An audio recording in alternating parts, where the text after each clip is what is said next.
पहला पाठ कलोसियों के नाम संत पौलुस का पत्र, अध्याय 2, पद संख्या 6 से 15 तक। आपने मसीह को प्रभु यीशु के रूप में स्वीकार किया, इसलिए उन्हीं से संयुक्त होकर जीवन बिताएं। उन्हीं में आपकी जड़ें गहरी हों और नींव सुदृढ़ हो। आपको जिस विश्वास की शिक्षा प्राप्त हुई है उसी में दृढ़ बने रहें और आपके हृदयों में धन्यवाद की प्रार्थना उमड़ती रहे। सावधान रहें, कहीं ऐसा ना हो कि कोई आप लोगों को ऐसे खोखले और भ्रामक दर्शन शास्त्र द्वारा बहकाए जो मनुष्यों की परंपरागत शिक्षा के अनुसार है और मसीह पर नहीं बल्कि संसार के तत्वों पर आधारित है। क्योंकि मसीह में ईश्वरीय तत्व की परिपूर्णता अवतरित होकर निवास करती है और उनमें आप इस परिपूर्णता के सहभागी हैं। मसीह विश्व की सभी शक्तियों और अधिकारों के शीर्ष हैं। सभी मसीह के अधीन हैं। उन्हीं में आप लोगों का खतना भी हुआ है। वह खतना हाथ से नहीं किया जाता। वह मसीह का खतना अर्थात बपतिस्मा है, जिसके द्वारा पापमय शरीर को उतार दिया जाता है। आप लोग बपतिस्मा के समय मसीह के साथ दफनाए गए और उन्हीं के साथ पुनर्जीवित भी किए गए हैं, क्योंकि आप लोगों ने ईश्वर के सामर्थ्य में विश्वास किया, जिसने उन्हें मृतकों में से पुनर्जीवित किया है। आप लोग पापों के कारण और अपने स्वभाव के खतने के अभाव के कारण मर गए थे। ईश्वर ने आप लोगों को मसीह के साथ पुनर्जीवित किया है और हमारे सब अपराधों को क्षमा किया है। उसने नियमों का वह बंध पत्र जो हमारे विरुद्ध था रद्द कर दिया और उसे क्रूस पर ठोंक कर उठा दिया है। उसने विश्व की प्रत्येक शक्ति और अधिकार को अपदस्थ कर दिया। संसार की दृष्टि में उनको नीचा दिखाया और क्रूस के द्वारा उन्हें परास्त कर दिया। प्रभु की वाणी। भजन अनुवाक्य। प्रभु सबों का कल्याण करता है। हे मेरे ईश्वर, मेरे राजा, मैं तेरी स्तुति करूँगा। मैं सदा सर्वदा तेरा नाम धन्य कहूँगा। मैं दिन प्रतिदिन तुझे धन्य कहूँगा। मैं सदा सर्वदा तेरे नाम की स्तुति करूँगा। प्रभु दया और अनुकंपा से परिपूर्ण है। वह सहनशील और अत्यंत प्रेममय है। प्रभु सबों का कल्याण करता है। वह अपनी सारी सृष्टि पर दया करता है। हे प्रभु, तेरी सारी सृष्टि तेरा धन्यवाद करे। तेरे भक्त तुझे धन्य कहें। वे तेरे राज्य की महिमा गाएं और तेरे सामर्थ्य का बखान करें। जय घोष। हालेलुया।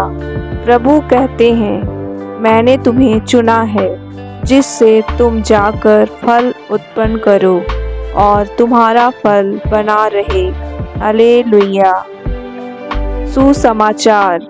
संत लूकस के अनुसार आज का पवित्र सुसमाचार, अध्याय 6, पद संख्या 12 से 19 तक। उन दिनों यीशु प्रार्थना करने के लिए एक पहाड़ी पर चढ़े और वह रात भर ईश्वर की प्रार्थना में लीन रहे।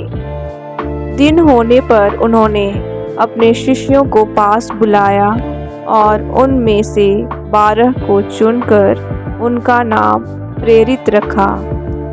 सिमोन, जिसे उन्होंने पेतरुस नाम दिया, और उसके भाई अंद्रयास को, याकूब और योहन को, फिलिप और बरथोलोमी को, मती और थोमस को, अल्फाई के पुत्र याकूब और सिमोन को जो उत्साही कहलाता है, याकूब के पुत्र यूदस इस्करियोती को, जो विश्वासघाती निकला। यीशु उनके साथ उतरकर एक मैदान में खड़े हो गए। वहाँ उनके बहुत से शिष्य थे और समस्त यहूदिया तथा यरूशलेम का और समुद्र के किनारे तीरूस तथा सीदोन का विशाल जनसमूह भी था, जो उनका उपदेश सुनने और अपने रोगों से मुक्त होने के लिए आया था। यीशु ने अबदूतग्रस्त लोगों को चंगा किया। सभी लोग यीशु को स्पर्श करने का प्रयत्न कर रहे थे, क्योंकि उनसे शक्ति निकल रही थी और सबको चंगा कर रही थी। प्रभु का पवित्र सुसमाचार। आइए हम मनन चिंतन करें। जब हम प्रार्थना करने जाते हैं तो हम अपनी योजनाओं को ईश्वर को बताकर उसे पूरी करने की मांग करते हैं, लेकिन प्रभु यीशु अपने पिता ईश्वर की इच्छा जानने के लिए प्रार्थना किया करते थे। प्रार्थना प्रभु यीशु के जीवन का एक अभिन्न अंग था, जो उन्होंने इस संसार में रहते हुए निरंतर किया। प्रार्थना से उन्हें बल और शक्ति मिलती थी, जिससे वे पिता ईश्वर के कार्यों को पूरा कर सके। प्रभु यीशु ने हमेशा महत्वपूर्ण निर्णय लेने से पहले देर रात तक या पूरी रात प्रार्थना किया करते थे, और यह प्रार्थना वो प्रत्येक दिन किया करते थे। प्रार्थना के द्वारा वे पिता ईश्वर की इच्छा को अच्छी तरह जानकर उनमें आगे बढ़ने के लिए बल प्राप्त करते थे। प्रभु यीशु के लिए प्रार्थना सबसे महत्वपूर्ण था, उन महान चिन्ह और चमत्कारों से भी महत्वपूर्ण जो उन्होंने किया। वे एक प्रार्थना में इंसान थे और इस बात को उनके शिष्यों ने गहराई से जाना। प्रार्थना एक ऐसा मधुर संवाद है जो मनुष्य और ईश्वर के बीच होता है। इस संवाद में दोनों तरफ से विचारों का आदान प्रदान होता है। हम भी प्रार्थना करते हैं, परंतु अधिकतर लोगों की प्रार्थना केवल एक तरफा संवाद ही रहता है, जहाँ पर हम केवल अपनी ही बातें करते जाते हैं, परंतु प्रभु हमसे क्या कहना चाहते हैं हम उनकी नहीं सुनते। यही कारण है कि बहुत से लोग प्रार्थना में रुचि नहीं लेते, क्योंकि उन्होंने अभी तक प्रार्थना करना नहीं सीखा। प्रार्थना वही सफल होती है जहां हम प्रभु के वचनों को भी सुनते हैं।